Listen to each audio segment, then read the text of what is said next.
Hola, soc Emilio, de Restaurant d'Emilio. Benvinguts al nostre restaurant. Vaig explicar-vos una miqueta com hem confeccionat la Olleta de la Plana 2014.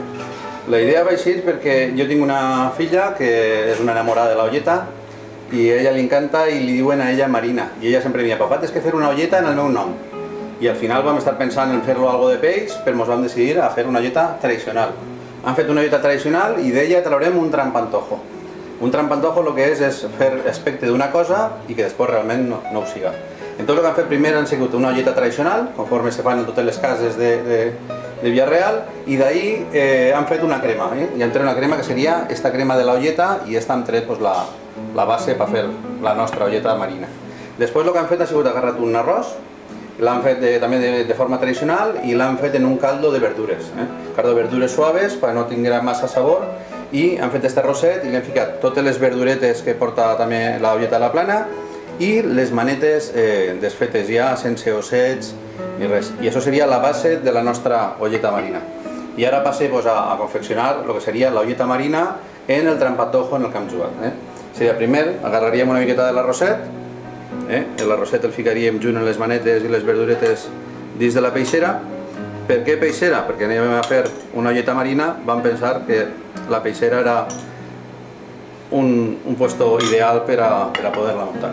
Una vegada tenim l'arrosset dins, el que agarrem es comencem en les falses coses del trampantojo. Això seria una falsa alga marina, que l'han fet amb una miqueta de pasta de canelons, la muntaríem ahí en l'olleta. Després, això seria l'autèntic, seria una miqueta de botifarreta, seria aquest muntatge.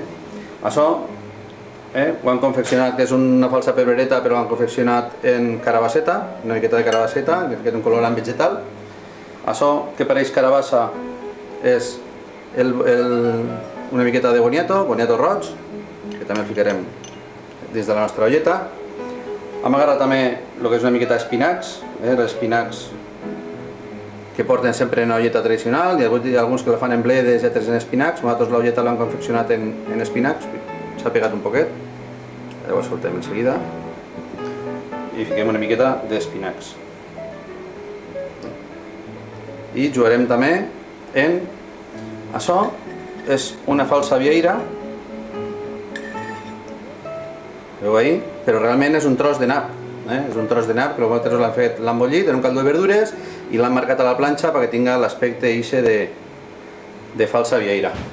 Això també és un fals calamar, que realment és tocineta, la tocineta seca, ahumaeta i salaeta, que dona el sabor d'olleta tradicional.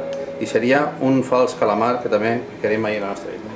I ens faltaria una esponja de mar, és una esponjeta de mar també, que realment és una pasta. És una pasta també, que també la tenim bullideta i preparadeta i hem donat un toc també de pasta.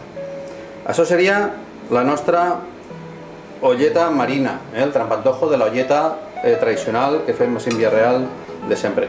Ahí ens faltaria añadir el caldo, però vam pensar, ja que fem una olleta marina, no fiquem res de peix, o fiquem-li un toc diferent.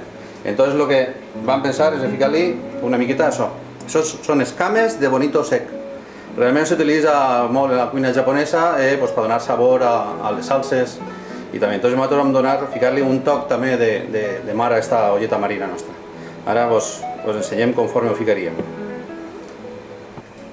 Bueno, pues ja tenim la nostra olleta quasi acabada i ara seria añadir-li ja el caldo perquè sigui realment una olleta de cullera. Agarrem el caldo molt calentet, i l'añadim en la nostra olleta. Una llàstima que la càmera no pugui agarrar els aromes perquè realment així fa olor ja a olleta de plana.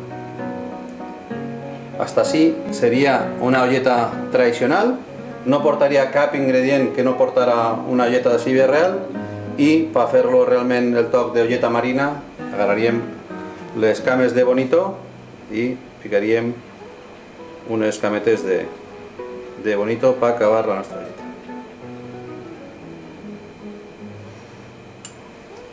No sé si la càmera ho enfocarà bé, però el bonito sec, al estar tan finet i tan sequet, el contacte del calor de l'olleta se meneja i fa una espècie de, com si eren els peixets que ens faltaven en la nostra piscina.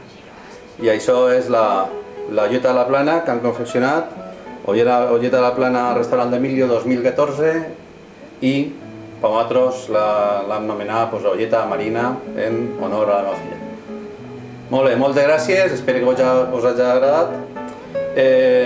Sempre diem una cosa, de lo que te conten no te cregues res, de lo que veges sobre la meitat, i si vols saber a què sap l'olleta marina tindràs que vindre al restaurant a provar-la.